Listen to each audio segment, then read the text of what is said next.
여러분 안녕하십니까? 광주 MBC 뉴스데스크입니다. 얼마 전 서울시는 현대산업개발이 광주학동 4구역을 재개발하는 과정에서 불법 재하도급에 공모했다고 보고 영업정지 8개월 처분을 내렸습니다. 그런데 이 처분이 과징금을 약 4억 원 부과하는 것으로 변경됐는데요. 이에 대해 광주시민사회가 현대산업개발 봐주기라며 반발하고 나섰습니다. 이다현 기자가 취재했습니다. 지난해 6월 광주 학동 재개발 4구역에서 철거 중이던 건물이 무너져 시민 9명이 숨졌습니다.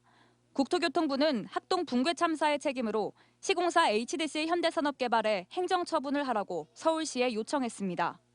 이에 따라 서울시는 지난 3월 우선 부실 시공 혐의로 현산에 영업정지 8개월 처분을 내렸습니다. 해체 계획서를 어기고 관리 감독을 제대로 하지 않는 등 부실 시공을 해 인명피해를 일으켜서입니다. 이어 지난 4월 13일에는 하도급 업체 관리 의무 위반을 사유로 추가로 영업정지 8개월 처분을 했습니다. 하도급 업체인 한솔기업이 불법 재하도급을 못하도록 현산이 관리해야 하는데도 이를 어기고 공모했다고 봤기 때문입니다. 그런데 부실 시공에 대한 영업정지는 현산 측의 법적 대응에 따라 법원이 집행정지 결정을 내렸고 불법 재하도급에 따른 추가 영업정지 8개월 처분은 서울시가 과징금 약 4억 600만 원을 부과하는 걸로 바꿨습니다.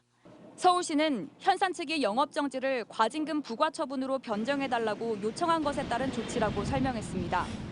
건설산업기본법 시행령에 따르면 부실 시공은 과징금 처분으로 대체할 수 없지만 하도급 업체 관리 의무 위반의 경우에는 건설사업자의 의사에 따라 영업정지가 아닌 과징금 부과 처분을 해야 합니다. 즉 당초에는 현산 측의 의사표시가 없었기 때문에 서울시가 영업정지 처분을 할 수 있었지만 이후 요청이 들어와 변경했다는 겁니다.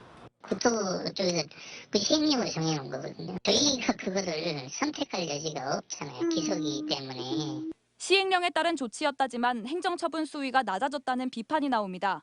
중대재해처벌법 시행 이전에 난 사고라 형사적 책임에 한계가 있는 만큼 행정처분이 강력해야 한다는 지적입니다. 전혀 타격감이 없을 거라고 봐요. 이제 일단 공사 하나 수주하게 되면 순수익만 한 몇천억씩 남길 수 있는 그런 기업들인 거잖아요. 국토부는 올해 1월 있었던 광주 화정 아이파크 붕괴 사고와 관련해서도 등록 말소 등 가장 엄중한 처분을 요청해둔 상태입니다. 그런데 먼저 발생한 학동 붕괴 사고 관련 행정처분에 잇따라 힘이 빠지자 이 상황을 지켜보는 화정동 희생자 유가족들도 허탈함을 감추지 못하고 있습니다. 그냥 언론적인 수준일 거고 그런 부분도 제대로 처벌이 안 이루어질 거라고 보고 있습니다. 광주 학동과 화정동에서 두 번의 붕괴 사고를 낸 현대산업개발에 최종적으로 어떤 조치가 내려질지 주목됩니다. MBC 뉴스 이다현입니다.